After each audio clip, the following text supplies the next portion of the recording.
Gil Martin here, and welcome everybody to today's episode of the Daily Packers Post, where we bring you in-depth videos on your Green Bay Packers. We have new videos dropping every day, Monday through Friday, so hit the like button and subscribe so you never miss an episode.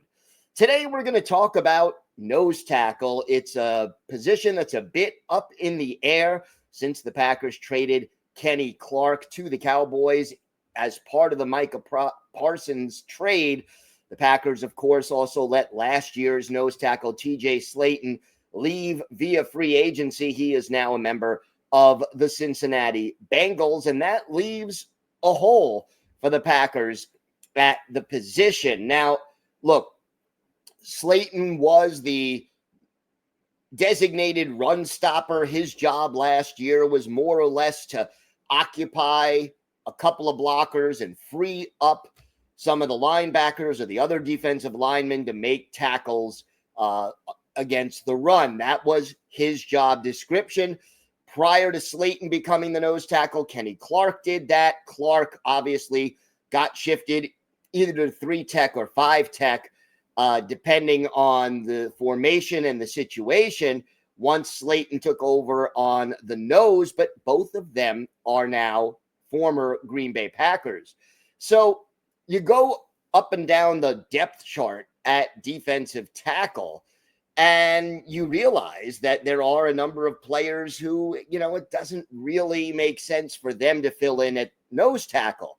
Devontae Wyatt, he's 3 technique. And, his quickness and his body type make him a good fit for 3 technique, but not a good fit for nose tackle. He's much better at rushing the quarterback than he is at stopping the run, and that's primarily why he's never played more than 50% of the team's defensive snaps over the course of his career.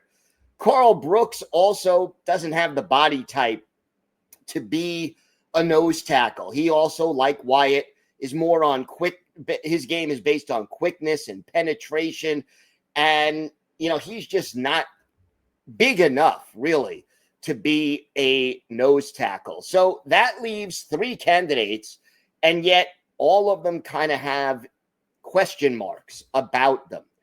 You've got the 2 rookies, Warren Brinson, who does have the size, but maybe not the ideal body type to play nose tackle. He's a 6th-round rookie out of Georgia, but he spent the preseason not playing nose tackle, but playing other defensive tackle positions. And that means that he would have a very short amount of time to learn nose tackle. And he's also, making that adjustment from college to the NFL.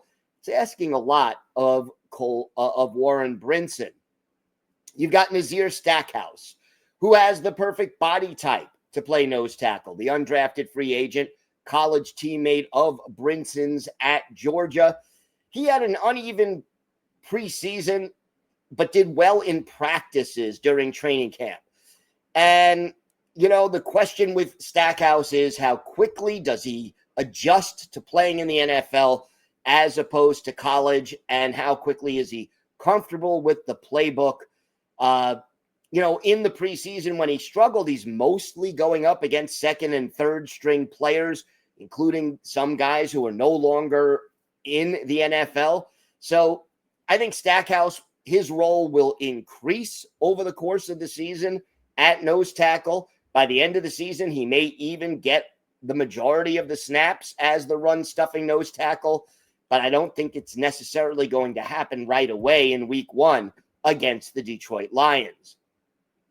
That leaves Colby Wooden, and Wooden bulked up over the offseason. So he's higher than 290 pounds now. He used to weigh less than that, and that gives him a better opportunity to play nose tackle, although he is still smaller than the ideal size you want weight-wise on the nose. Now, his experience playing there mostly came during this year's preseason. In the past, he was more 3 or 5 technique, and that creates a little bit of a problem. But here is the outlook.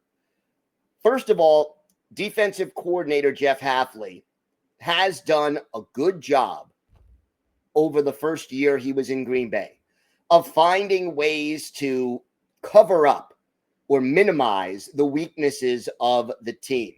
And now nose tackle may be one of those question marks, stopping the run in the middle of the field. I get the feeling Colby Wooden starts the season at nose tackle. He is currently listed first on the Packers' unofficial depth chart on their website.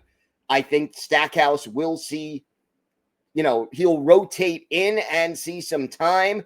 But again, it's as the season goes on, I think we see more of Stackhouse getting, more playing time and a bigger piece of the rotation. But this situation at the nose is going to be something that the Green Bay Packers are going to have to deal with and be aware of over the course of the season. And it would not shock me if the Packers look to bring in somebody else, either off the practice squad or a new addition signed off the waiver wire at some point during the season if the nose tackles on the current roster continue to struggle. We'll see how it works out. Big challenge week 1 against Detroit, a team that likes to run the football and likes to even do it in what most teams consider passing situations. So the defense and the nose tackles will get an early test. Check out our website at thepackerspost.com for in-depth articles about your Packers Monday through Saturday. Here on YouTube, hit the like button and subscribe so you never miss an episode. I'm Gil Martin. Thank you so much for watching. Have a great day. And of course, go Pack Go.